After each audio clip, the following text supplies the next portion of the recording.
Hi, everyone. Welcome back to the Digital Transformation Whisperer podcast series. I'm Wayne Holtham, and today we've got Judith here to be able to talk about successfully moving to the cloud or transitioning to a cloud environment, or maybe moving between different clouds. And so that's often something that happens with organizations that were early adopters of cloud.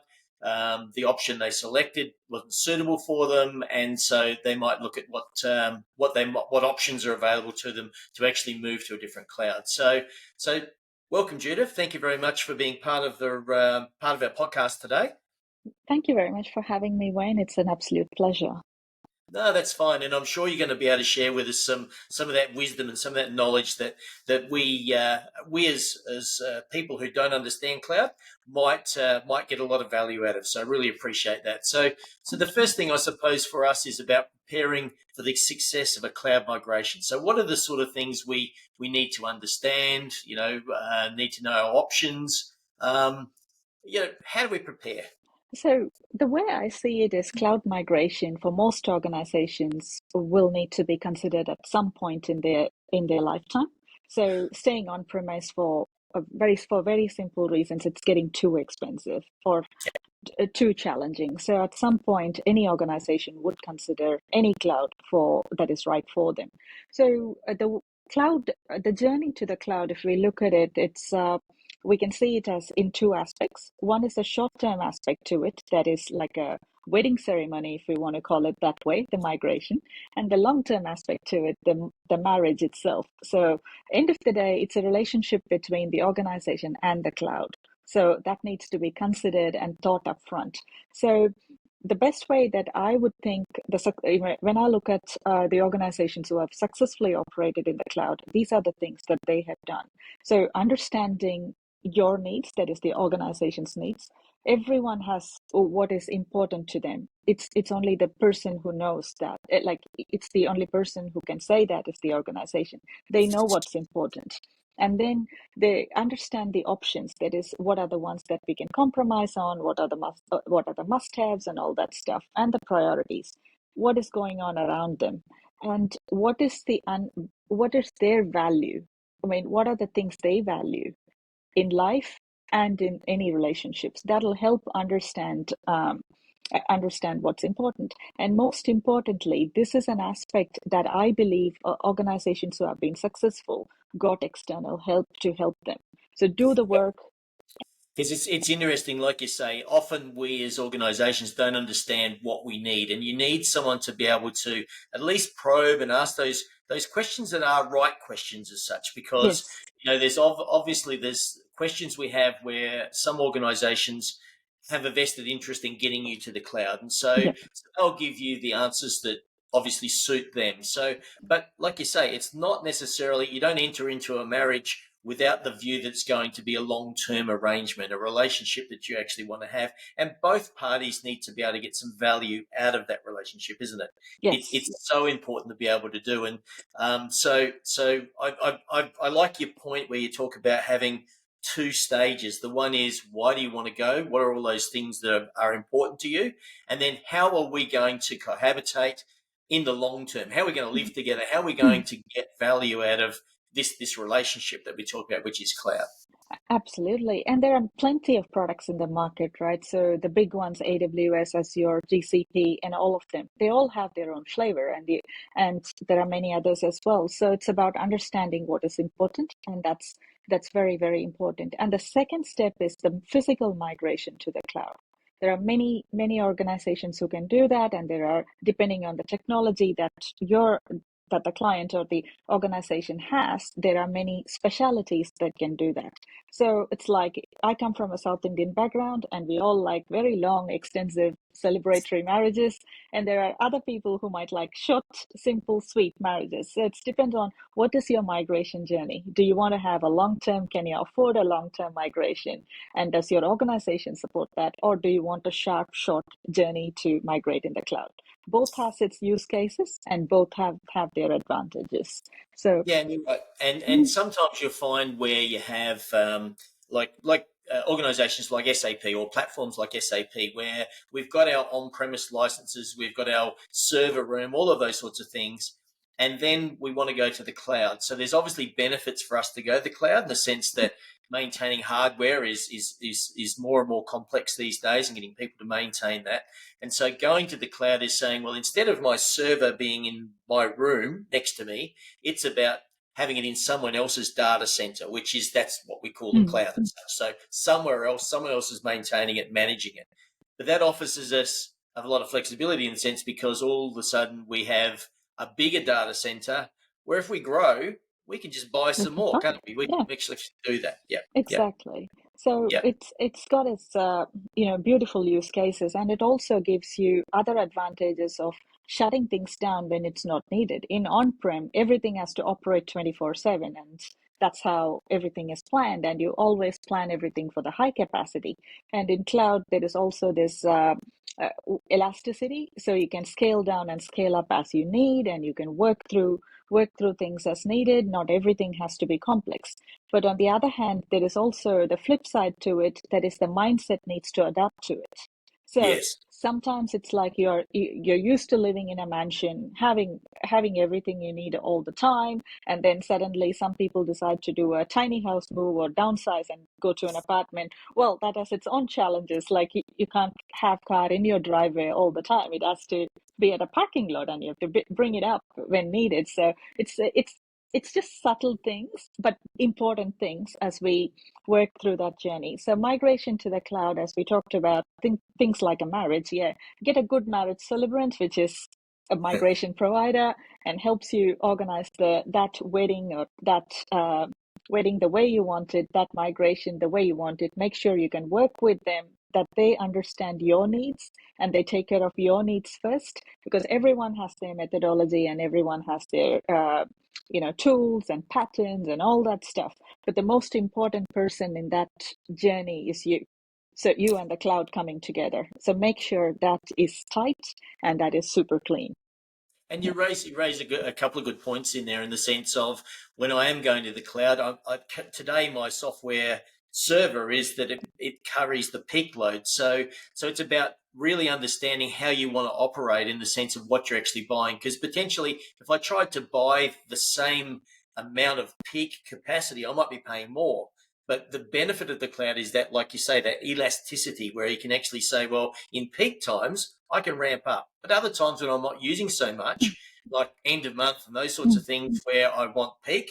And then when I'm not at end of month, I'm just doing my operational works, I might find that I use a lot less capacity. And so I can ramp back down. And so that's part of knowing how you operate as an organization, to be able to make sure that the arrangement you actually set up with your vendor, your software, your cloud vendor, can deal with that. And, there are often things that, we don't think about when we do it, because we've had this server and it just worked, but we didn't realize we expect it to actually be at its maximum capacity, and we don't need to have that. So great point there. And I Yeah. think that's something that it really, many people don't consider when they're actually thinking about going to cloud. Absolutely. And the subtle use cases, in my opinion, are the ones that actually make the difference. So if you look at what moves the needle to the right to make it look good, these are the subtle things. Understand your organizations. For example, if you're a retail, unknowingly or knowingly, you might be scaling up and scaling down during sales or something else. And month-end process, it's a common period where there is peak loads that are associated with it. And there will be subtle things like supply chain organizations do it when there is a big shipload that arrives or something like that. So it's all about that use case for that organization. So what actually makes things work? So this is Exactly. about the business. Yeah. Yes. And another thing that often people don't understand, and I've worked in some of those asset intensive type organizations where they want to keep the history of their assets for, say, 30 or 60 Yeah. years.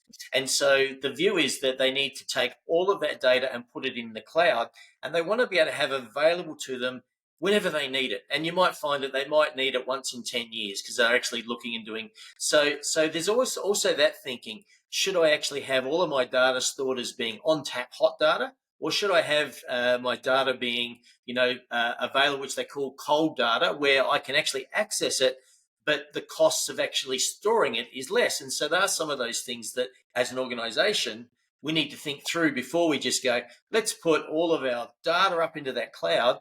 but then we want to access it and we see the costs going up, and then we Yeah. start worrying about the fact that have we made a great decision?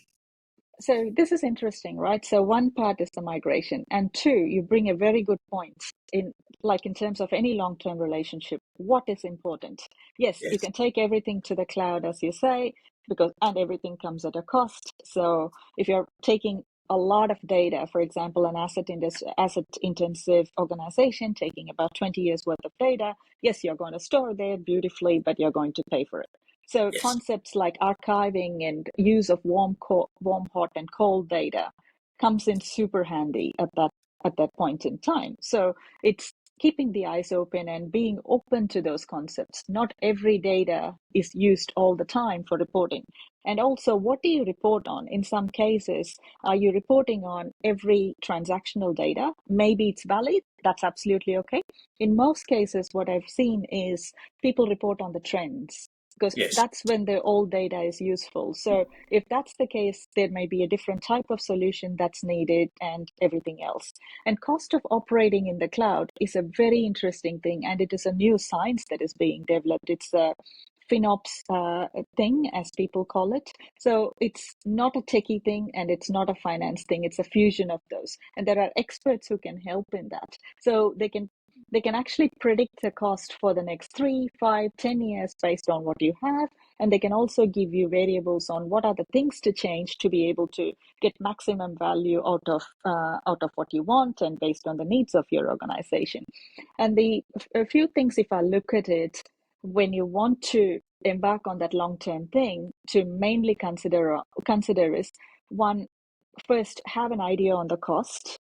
To be able to do that, understand what's important to you and how much data you want to carry, and that'll inform your archiving strategy, your reporting strategy, and all the other stuff. So any sort of data that goes to the cloud, if you want to bring it back and report in a different tool, you're going to pay for it. So Yes. that's obvious. That's kind of across all the clouds. So it may be worth considering, do you want to use the native tools available in whatever type of cloud you go to do most of your reporting? And then what are you going to do with it after that? That's a great point that you raise, is the fact that, and I don't think that many have really considered the value of putting things in the cloud, in the sense that you can actually have different data sources. So all of a sudden I've got my data source that came from the application, so SAP if I'm Mm. assets, and then all of a sudden I actually want to say, well, I want to be able to overlay different data information. So I want to mash it up. And so it makes sense for me not to necessarily source all of that and bring it back into the application. There's all of these tools and tool sets that the cloud providers offer that allow you to be able to use that data in a way that you wouldn't have done it before. And often what we find is software vendors want you to take it back into their application and do all of that because you're paying for some of the tools that they might have. But really, for the cloud to be viable, it's also that ability to be able to take the data that's up there and also, you know, mash it up or report on it or analyze it or do whatever you want to be able to do with it using those tools. It's got to be more cost effective, wouldn't it be? Exactly. So it's there are use cases for everything, right? So absolutely. So there are use cases for reporting in the application and reporting out of the application, and also use cases for reporting in the cloud. But the main thing is be very considerate of the decision that you're making. You can't have everything at the same time giving you everything you need. So Yeah. be very careful of the use case and also be very careful of the impact long term. So, for example, a tool may look really, really good and it might be able to mash data from 3 or 4 clouds. It's like, great, may give you the result you need in the short term, but what's the viability of the tool 3, 5 years down the line? And how does your organization change and evolve in the use of the tool? And how does the cost impact? So it's better to take a step back sometimes and look at this. And it's a conscious pause. It's these things are not delaying any cloud journey or anything like that, but these are conscious pauses that will help determine the success or help stack up the success. So every organization, in my opinion, who have done that conscious pause, they have informed decisions, and Yes. informed decisions help stacking up the success. And then they start to see the value in it. Whereas, and I think we talked about at the beginning, we will discuss in this podcast where people are moving between clouds. And that's probably that bit where they hadn't put that thinking in. They were led Yes. to believe something, or they assumed something. And then they got there and went, oh, this actually won't deliver what we want, or it's costing us too much, or we didn't buy enough. Any of those sorts of Any of things. And those. so Yeah. so it really is important. And a couple of other things. We'll just close out, work through the migration part. So Yeah. so we talked about migrating to the cloud. So what's the sort of stuff once the migration's complete? So what makes a difference? How do we operate differently when we've got the cloud? So, so the moment migration is complete, most clients I've worked with just improve and or rather they see a notice in performance. A lot Yeah. of performance increases, and one of the clients recently I worked with said a report which normally took 45 to 50 minutes to run, where people can actually have a coffee, it's run in 30 seconds or something like that. So it's like great. So you can do a lot of things faster, but also it means that you can think about other things that you can do. So instead of running 20 reports that is needed to do the job, can you do other visualization and all that stuff? So there are quick wins that come with it after migration. So embrace it in the best way that's suited for the organization. And also it comes with the other adaptive mindset. So the stakeholders have information to the data or information in a much faster way. What it also means that problems get noticed a lot quicker. So when things are not working, yes, you get a lot more P1s naturally, because it's just that people are able to notice it quicker. So it's the psychological element to it. It's just a matter of working with it, right? So every tool has its flip side. So this is the good side of it, performance, and everybody would say this is more reliable. I can work on it, and also you can start with the benefits immediately. Like most organization would go in for, okay, all the non-production systems can be shut down during the weekends or during non-working hours, whatever is the right thing for them, and start leveraging some of the advantages of the elasticity. And if you're a retail or a organization which needs to scale up, for example, a payroll run or something like that, you can start working through that process. So what people normally do is, as the migration completes, try not to change anything. Just sit back and understand how the users behave, how the cloud behaves, and how the relationship with the cloud is working. So this is like any new relationship, right? Give it a settlement period and then start working through the improvements. Yes, leverage on any of the low-hanging fruits, quick wins that you can do, but with the big things. So it's like someone told me when I moved into a property, don't do any improvements on the property till you understand the property for 6 months. The most valuable advice that I have received, because I know when the sun rises, where the sun rises, where to put my solar panels, all that stuff. The same thing with moving to the cloud. So sometimes sit back and take it all in, and that will Yep. give you very good insights that can be used in the future. Yeah.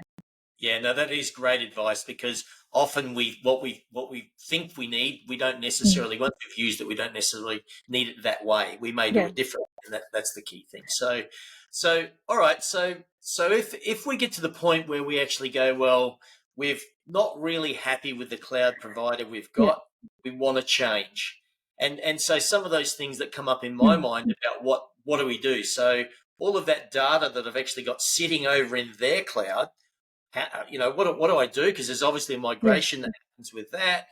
Is if I've built any models or any Yeah. tools that allow me to have these model based reports, do they come across? How does that work? So, put it this way, like in the real world, not every relationship is successful. Yes. So, and that's the same in the digital world as well. So, I've experienced clients moving through that phase of, okay, this relationship is not working for different reasons. So let's work out a exit plan or whatever it is. So it's good to have once you make that decision for whatever reason, understand, go back to the basics and understand what's important, Mm. and validate it is still important as you find another partner or migration provider or whatever it is. So validate you're still at the right spot. Second one is to be prepared that not everything that is available here will be available on the other relationship. Yep. So every cloud has its flavor, and there is a reason you've chosen this cloud, and there may not be features that are available in the other cloud. But Yeah. you've made that decision, so work out a smoother exit plan. It's always good to have a win-win relationship, even in the exits, because you never know when you have to go back to this cloud or work in that phase. So, Yeah. and also once you make that decision, understand the provider or work with the right type of provider who can get you out Yes. in the shortest period of time, because it's better to keep that phase really short and safe as you work through the other one. Yeah. Because there are technical providers who actually help you do that migration and who do that shift. And Yeah. it's not normally your software vendor that does that. Yeah. It's normally a Specialized. specialist Yeah. technical person. And yeah, and you're dead right in the sense that Yeah. an experience that I've had is that if you get those people in, it becomes a lot simpler, a Yeah. lot smoother. But you still need to guide them on what you want, Yeah. because that is often they have this belief, yes, we're moving this from that, but if they don't understand your special needs, then Exactly. Yeah. that becomes an issue, doesn't it? Absolutely. So the way I see it is, yes, we all have our GPs that we get our consulting from, but for very specialist requirements, like a surgery, you go to a specialist, you don't go to a generalist. Yes. So in this case, identify that specialist who actually works well for you and make your requirements really clear. And there is no point, nobody wins by hiding communication or things that are important. Yes, you may unearth other things that are important to you. The moment you identify them, make it very clear with that technical provider, whoever you decide to go with. So, and that relationship becomes easy. So once you go to the other cloud, you have the same problem, whether you migrate from on-premise to the other cloud or to the cloud, or from a cloud to cloud, or whatever it is, you still need to do that. Let it embed, sit back and observe, and go through the phase again. And this time it might be easy because you've already, the organization has already gone through the path of operating in the cloud. So some aspects could be easy, and there are some aspects you could actually change, and that might need a completely different skill set to work with. And assess that in the market and see if that skill set is available, or that type of technical providers who can help you operate in the cloud can give you the value out of that relationship. So it's kind of a very interesting journey. And the way I see it is anything is possible as long as we keep an open mind and work through what is in front of us to get the Exactly right. outcome. Yeah.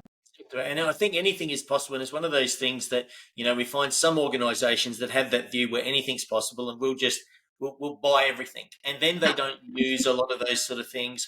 Or in buying everything, they never actually considered that some of the ways they work don't actually work that way. And so they then get really, really disgruntled with the fact that, well, I can't report now Yeah. because this data set sits here and this information sits there, or I want to bring it all back and I never afforded to pay for that. And so like you say, it's about really getting someone in who can challenge you and ask you those questions that you go, I never thought about that, because that's going to give you the insight of, have I bought what I need? Will it give me the flexibility I'm looking Yeah. for? And those sorts of things. And I think that that's the really front and center piece of what we talked about today is really understanding, what do I want? What do I need? How will I use it? What's my budget? Mm. And obviously you've got to put a bit of a strategy in place to say, well, today I might not, but I need to make sure I don't close that option in a later stage, isn't it? It's Exactly. about Yeah. thinking forward, isn't it? So anything then becomes a bit more possible as against impossible. Absolutely. And you make a very good point, Wayne. So a lot of us, or a lot of organizations, make a decision based on what is known. Yes. And this cloud journey is like a big journey, another 25-year journey. So Rome Mm. wasn't built in a day. You work with the information you've got, and you've got the providers to help you with that. And there are perspectives that specialists, independent people who can help you think through the 5-year, 10-year term. But there are a lot of things that are unfolding. The industry is evolving. So keep your mind open for those changes that might be actually good for you. So it's like starting to learn a new cuisine. You don't make the most complex Yeah. a complex dish on day one. Start with a simple one and build up your skills, so you're confident in the ways that you're working with with that new thing. So that's how I see the journey of any organization in a cloud is have the basics right, start something contained, that is, start something small, so the risk is contained, you manage it, control it, and then look for the long term. The real benefits, if you set it up right in the first year, would come in the next third year or the fifth year or even much longer term. So it's all about success stacking and having the right foundation in the beginning to be able to success stack. So that's Yeah. my take on it. Yeah. I like that concept, success stack, and I think that it's definitely one of those things. Organisations moving forward with the constant evolution of change. Cloud's one of them. The Yeah. way we interact with our software is another. It's about success stacking. So today we'll look at it, but how do then we want to build it? It's not we buy something and then have it for 25 years and it's the same. Every Yeah. year, every month, every quarter, it's going to change, and we have the ability Mm. to evolve with that. And I think that's the new way of thinking for technology, isn't it? It's clouds one of those areas, Yeah. but it really is. And I like your term Yeah. success stacking, because that's what you're able to do now, is actually continually bring about more success if you think about what you're doing. Absolutely. And it's the basic concepts that the book Good to Great explains. It's get your flywheel right. So Yes. if you're in the nucleus, think about what's important. And Yeah. that helps us with the long-term thinking, the success stack, and then success breeds more success. So that's very, very fundamental. And I'm a firm believer in that. And the right people will come to you if you Yes. put it the right fundamentals, the right organizations or the right people. It'll all land at the right time when you're looking for that information. So I think you yeah, made a good point. You've yeah, got to look for it, and many yeah, times, we knock on the same doors as we've knocked on before and go, can you give me the answers that I need? And really those people probably only know you as a business and yeah, don't necessarily understand where you're evolving to, what you want to evolve to, or really challenge you in that thinking that yeah, often, that objective thinking that is often missed. And so, and when we get to the end of deployments, or we get to the end of, someone being disgruntled with something, we find that they never put the thinking in at the beginning. And that objective thinking is a yes. critical piece, isn't it? Exactly. So with that at the end, so the three things that we would probably leave our audiences is the three things would be: know what your success is, know what you want, and two, have the right people to help you with the journey, and do not forget the long term. That's Exactly right, fundamental. Judith. Yeah, And that is the best advice I yeah, think I've heard for a long time, in that sense that, all yeah, of those three things you talk about, and also yeah, considering the long term, is where you get the happiest place to be, as such, as you go through this journey that has its ups and downs, it has its yeah. risks, but that's the way you get the smoothest path, is by doing that. And so yeah, we're at Absolutely. the end of our time. So thank you very much, Judith, Oh, for coming in today. I really do appreciate you answering those questions, and really presenting to the audience, or to the people that are actually watching this, new concepts about, getting advice, understanding what you need, looking at what that is, really be informed about what you do. And sometimes, if you don't have that information, ask people that aren't going to give you something that actually is of their best interest. It's more of that independent view. And so I really thank you today. Thank you, Judith. It's oh, great to talk to you, and I absolutely. look forward to speaking to you again. Well, thank you very much, Wayne, and it's an absolute pleasure. Thank you. All right. And this is the Digital Transformation Whisperer signing off for today. So thank you very much.